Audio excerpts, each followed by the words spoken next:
अरे कितनी ज्यादा ठंड है। इतनी ज्यादा ठंड में सुबह सुबह अंडे खाने का अपना ही मजा है। तभी तो मैं आग पर बैठा हूँ ताकि मुझे भी ठंड ना लगे और मेरे ये अंडे भी अच्छे से उबल जाएं ताकि मैं इन्हें खाकर कल के लिए रेडी हो जाऊं। कल सुबह मुझे काम पर जाना है। अरे यदि मैं अपनी साइकिल पर ऐसे ही चलता रहा तो मेरी साइकिल तो पुरानी हो जाएगी, इसके टायर घिस जाएंगे। इसलिए मैंने अपनी साइकिल को सर पे उठा लिया है। तभी वो एक गांव में पहुंचता है। अरे ओ जग्गू पगलेट। हाँ बोलो भाग मामा, ये कबाड़ी लेनी है मुझे। बताओ मामा तुम्हें कबाड़ी का कितना भाव लेना है। ऐसा करो मुझे 10 रुपए किलो ये कबाड़ी बेचनी है। अरे नहीं भाग मामा, मैं तो सिर्फ 2 रुपए किलो लेता हूँ और वो भी 3 महीने की उधारी पर। 3 महीने बाद ही मैं तुम्हें पैसे वापस करूँगा, वरना मैं तुम्हारी कबाड़ी नहीं लूँगा। अरे ओ जग्गू पगलेट, भला कबाड़ी का सामान भी कोई उधारी पर बेचता है। मुझे तुम्हें ये सामान नहीं देना। चलो मैं तो किसी और कबाड़ी वाले को देखता हूँ। और अगले दिन सुबह जग्गू दोबारा अपने काम पर जाता है और तभी वो देखता है कि सामने से एक दुल्हा दुल्हन आ रही हैं। अरे देखो मेरी शादी होने वाली है आज इस सुंदर सी लड़की से, और आज ये मेरी बीवी बन जाएगी। मेरी शादी हो जाएगी, मजा आएगा। मेरी शादी करवाओ, मेरी शादी करवाओ।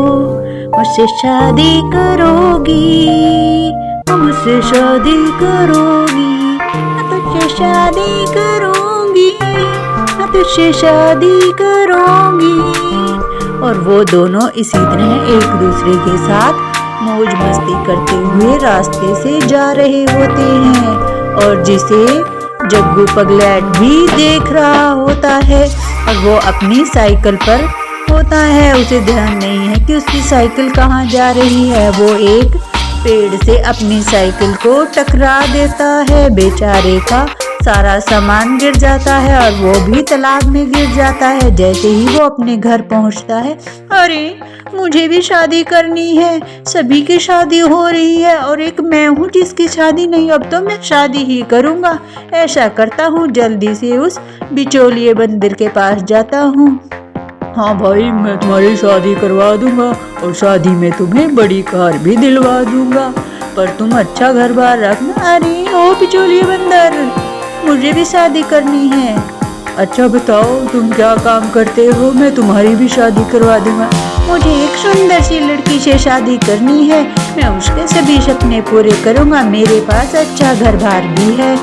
अरे भाई प्लीज मेरी शादी करवा दो, मैं तुम्हारे पैर पड़ता हूँ, मैं तुम्हारे पैर पड़ता हूँ। अरे ठीक है भाई, चलो मैं तुम्हें एक लड़की दिखा कर लाता हूँ। अरे हा मेरी शादी हो जाएगी। वाह मेरी भी शादी होगी। अरे बल्ले बल्ले मजा आएगा, मेरी शादी हो जाएगी। और तभी बिचौली बंदर उस जग्गू पगलेट को लेकर मौसी के घर जाता है। मौसी ये देखो, ये तुम्हारी लड़की देखने के लिए आया है और ये बहुत ही अच्छा और सुशील लड़का है। ठीक है बेटा, ये बताओ ये लड़का करता क्या है। अरे मैं तो कबाड़ी का सामान बेचता हूँ, कबाड़ी वाला हूँ। अच्छा मैं कबाड़ी का काम करता हूँ, बहुत पैसे कमाता हूँ, अंडे खाता हूँ, हमेशा मस्ती में रहता हूँ। अच्छा ऐसी बात है। ऐसा करो बिचौले बंदर, तुमने ये ठीक नहीं किया है। मैं अभी तुम्हें बताती हूँ बेवकूफ, मेरी बेटी के लिए तुम ये इस पगलेट का रिश्ता लेकर आए हो और दोनों की पिटाई होने से बच जाती है। अरे ओ जग्गू पगलेट, तुमने तो मुझे भी मरवा दिया था। पहले नहीं बता सकता था कि तू कबाड़ी का काम करता है। भला कौन है जो कबाड़ी वाले को अपनी लड़की देगा। अरे तुमने तो पूछा ही नहीं, मैंने बताया नहीं। अच्छा ऐसी बात है, मैं तुम्हारी शादी नहीं करवा सकता। क्या कहा, अब तुम मेरी शादी नहीं करवाओगे। ये लो। अरे बख्श दो बख्श दो, ठीक है मैं तुम्हारी शादी करवा दूंगा, मुझे मारना बंद करो। अरे रुको भाई, बख्श दो मुझे, मैं करवा दूंगा तुम्हारी शादी। अरे वाह, सच में मेरी शादी करवाओगे? अरे वाह, मजा आएगा। कल सुबह आ जाना तुम, फिर मैं तुम्हारी शादी करवा दूंगा। और अगले दिन सुबह बिचौली बंदर जग्गू पगलेट की बारात लेकर निकलता है। और तभी रास्ते में, अरे यहीं पर रोक लो सभी बारात को। अरे यहाँ पर क्यों रोका है? मुझे तो शादी पर जाना है। तुम्हारी शादी यहीं होगी। ये देख रहे हो केले का बाग, और इसमें जो ये केले का पेड़ सजा हुआ है, यही तुम्हारी दुल्हन है। क्या मेरा केले का पेड़ मेरी दुल्हन है? क्या मैं केले के पेड़ से शादी करूँ? अरे ओ पगलेट, तुम्हें केले का पेड़ ये जो मिल रहा है, थोड़े दिन के बाद जब तुम इसकी अच्छे से सेवा करोगे, ये एक सुंदर लड़की में बदल जाएगा। हाँ भाई हाँ, ये थोड़े दिन में एक सुंदर लड़की में बदल जाएगा। अरे वाह, सच में? अब मुझे केले से शादी करनी है। ठीक है बिचौली बंदर, अब मैं केले से शादी करूंगा। अरे ओ मेरी बहू, अरे ओ बहू, देखो मैं तुम्हारा पति हूँ। अब से मैं तुम्हारी पूरी सेवा करूँगा ताकि तुम जल्दी से बड़ी होकर एक सुंदर सी लड़की बन जाओ।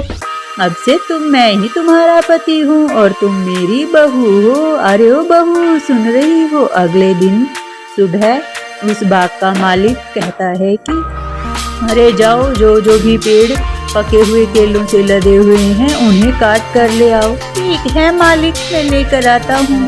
और जैसे ही वो उस पेड़ के पास पहुँचता है काटने के लिए केले, अरे ओ मूर्ख, तुम्हें दिखाई नहीं देता ये मेरी पत्नी है? तुमने मेरी पत्नी को हाथ कैसे लगाया? ये ले, तेरी अच्छे से पिटाई करता हूँ। बचाओ मालिक, बचाओ मालिक, ये देखो ये मेरी अच्छे से पिटाई कर रहा है। मालिक बचाओ, कोई तो मुझे बचाओ इस पगलेट से। अरे ओ पगलेट, क्यों परेशान कर रहे हो मेरे नौकर को? ये देखो, ये मेरी बहू को काटने के लिए आया था। भला मैं अपनी बहू को इसका हाथ कैसे लगाने देता? मैं अपनी बहू को यहाँ नहीं रखूंगा। अरे ओ बेवकूफ, ये मेरा केले का बाग है और तुम क्या सोचते हो ये केला तुम्हारी बहू है? तुम तो बिल्कुल पागल हो, हटो यहाँ से। अरे नहीं, तुम सब मेरी बहू के साथ ऐसा नहीं कर सकते। मैं अपनी बहू की रक्षा खुद करूँगा। और वो केले का पेड़ उखाड़कर वहाँ से भागने लगता है।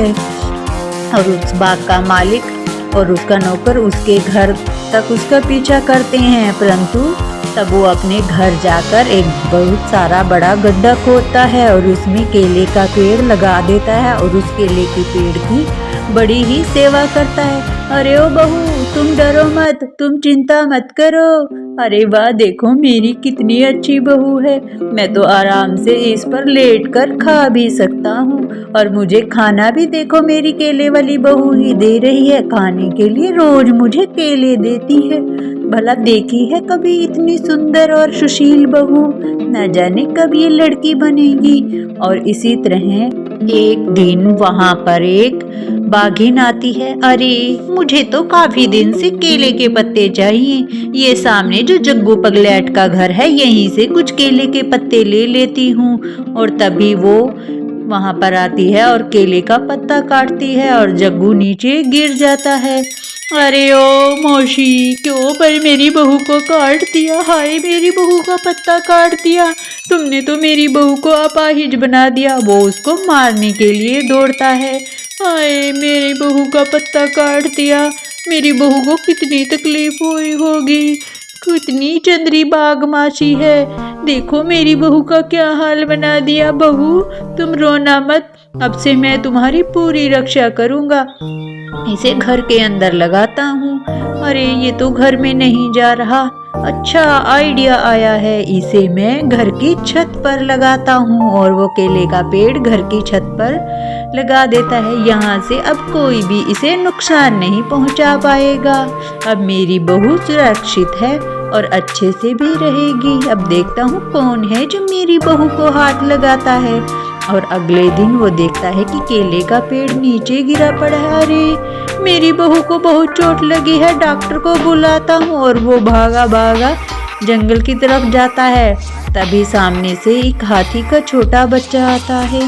अरे इतने सुंदर सुंदर केले, मुझे तो केले खाने हैं और भूख भी बहुत जोर की लगी है। वो केले का पेड़ ही खाने लगता है। अरे इस हाथी ने तो मेरी बहू को ही खा लिया। अरे बाघ मामा जल्दी से कुछ करो, डॉक्टर मेरी बहू को बचाओ। और वो दोनों मिलकर उस हाथी के बच्चे को बांध देते हैं। अरे डॉक्टर, अब मेरी बहू कैसे निकलेगी इसके पेट से, इसने तो मेरी बहू को खा लिया। अरे रुको भाई, मेरे पास एक इंजेक्शन है, मैं वो इंजेक्शन लगाऊंगा तो ये जैसे ही पाद मारेगा तुम्हारी बहू निकल आएगी। और बेचारा हाथी बहुत डरा हुआ होता है। डॉक्टर उसे एक बड़ा सा इंजेक्शन लगा देता है। हाय, मैंने तो सिर्फ केले ही खाए थे और इतना बड़ा इंजेक्शन। तभी वह उसके पाद मारने से एक सुंदर सी लड़की हवा में उड़ रही होती। अरे मेरी बहू तो हवा में उड़ रही है, अभी जाकर देखता हूँ। वो एक पेड़ पर लटकी हुई लड़की देखता है। अरे क्या तुम मेरी बहू हो? मैं तुम्हें नीचे उतारता हूँ। अरे बहू, तुम तो बड़ी सुंदर हो गई हो। आज क्या तुम मुझसे शादी करोगी? हाँ, मैं तुमसे शादी करूंगी, तुमने मेरी जान बचाई है। और इस तरह जग्गू पगलैट की उस सुंदर सी लड़की से शादी हो जाती है। अगर वीडियो पसंद आई हो तो चैनल को लाइक और सब्सक्राइब जरूर करें। Thank you so much.